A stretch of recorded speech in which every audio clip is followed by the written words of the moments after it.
Який в нас скажи, що?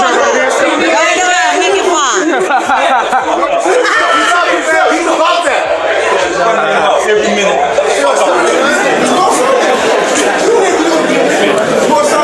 Press conferences are usually microphones, mind games, and empty threats. But this one turned into pure chaos.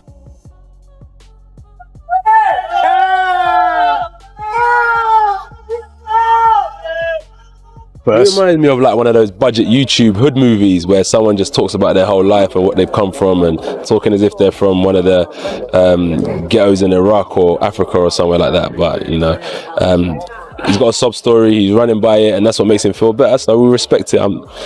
I just kind of listened and said my piece. And you said to him, what have you done? Tell us what you've done. Because like you line up all the heavyweights. He was just talking about, oh, he's this, he's that, he's that. I said, but why are you worrying about what someone else has done? What have you done as a fighter to kind of boost your ego up? But he couldn't answer it because he ain't fought no one like us. Jake Paul played his usual role, smiling, poking, stretching the moment for clicks. But Anthony Joshua had heard enough. AJ stood up, stepped forward, and suddenly the energy shifted. This wasn't social media anymore. This was heavyweight business.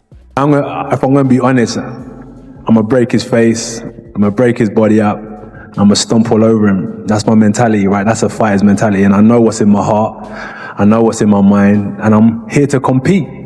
I'm here to prove myself that I'm the better fighter. So I'm looking forward to it, and I'll do that until I finish fighting, no matter who it is. The moment he said it, everything changed. Not later. Not tomorrow. Right there. The room tightened. Security panicked. Because Jake Paul was selling a fight.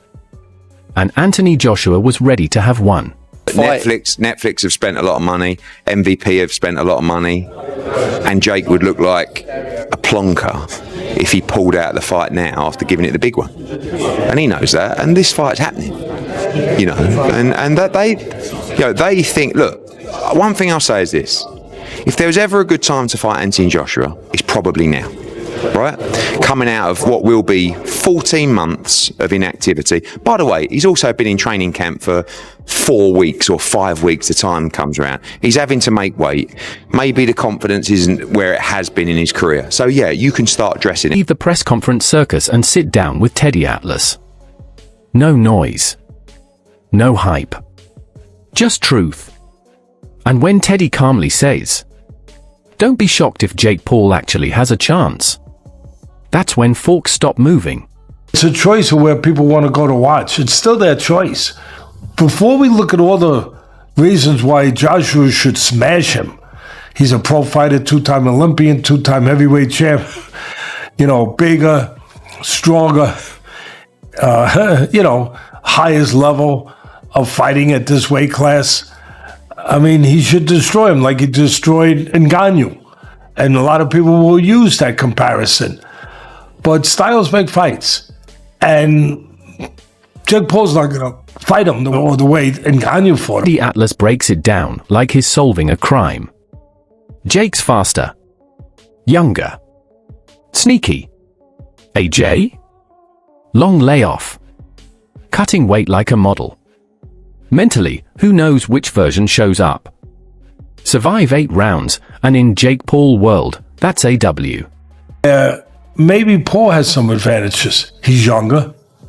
His feet are a little faster. I know he's not at that level of a fighter, I get it. But his feet are faster. Joshua's feet are not that fast, closing gaps, getting to somebody.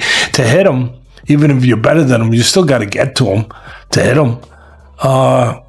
Also, Joshua, last time he fought was over a year. He hasn't fought. He was basically retired. Where's his mind at? Even drops Netflix lawyers into the mix. Like they're keeping the world from a live disaster special. And there we are, watching, thinking. Hold on, is Teddy actually saying this upset could happen?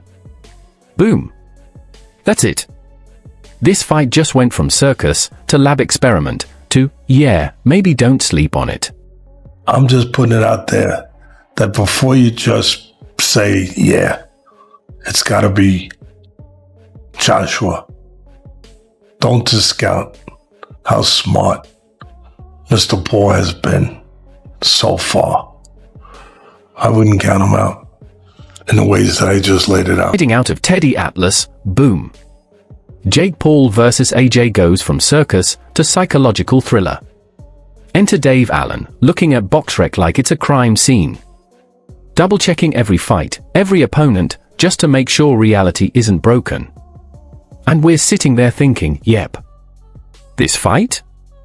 Total randomizer mode. I reckon this kid, Jake Paul, could win an area title. Definitely. I really think he could. He trains hard. I respect all of that. I respect him for what he's doing. Brilliant. You're having a go. Amazing. But he's now fighting arguably a top heavyweight of the last 10, 15 years. One, it's dangerous. We're talking like it's a real fight. The whole thing I've been doing right now is based on it's a real fight. They're both going to try and fight. Resume reads like a roast menu. YouTuber, check. Basketball guy, check. MMA fighters who retired before TikTok existed, check. And when we get to Tommy Fury, lovely lad, sure, but area title level at best. Even my coffee pauses to listen. Allen gives Jake his flowers, top 3 heavyweight of the last 15 years versus a guy who used to weigh 13 stone fighting YouTubers. Brother, even logic would tap out. And then Dave Allen drops the line we've all been thinking. Dangerous. Not funny. Dangerous. Heavyweight sleep mode. Dangerous. It's dangerous. He's not a heavyweight, he's a cruiserweight, if that. Turned pro at 13-2. And he wasn't a kid, he was 23 years of age. He wasn't a kid, he's not grown into heavyweight. He boxed as 5 months ago at 14-3. Might cut a bit of weight, might come down from 15 stone, but it's dangerous, really. It's dangerous. Very dangerous, because if Anthony Joshua hits him on the chin, he will put him to sleep. The moment AJ lands clean, Jake might start wondering why the world suddenly has 2 moons. And Dave? He's not being hateful. He literally hopes AJ knocks Jake down clean.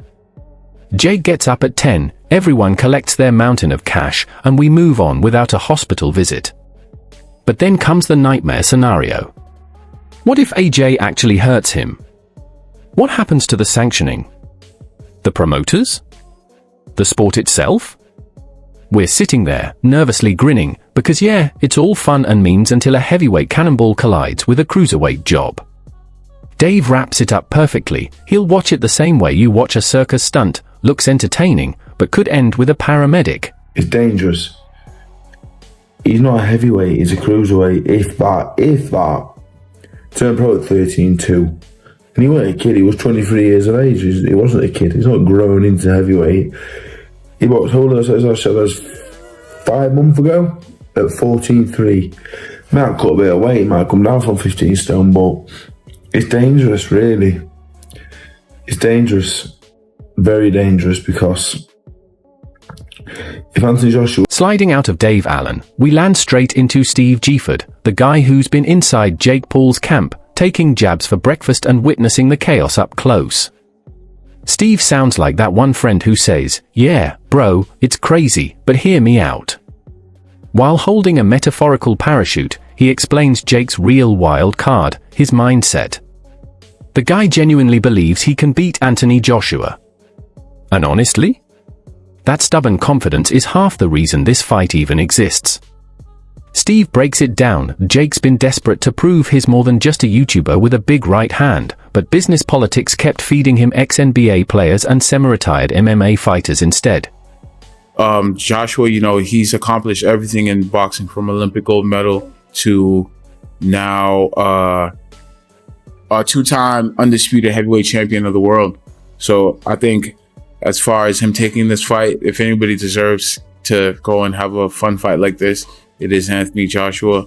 And Jake, he is kind of showing that he'll fight anyone. Now Jake finally gets to test the full download against a man who hits like a runaway fridge.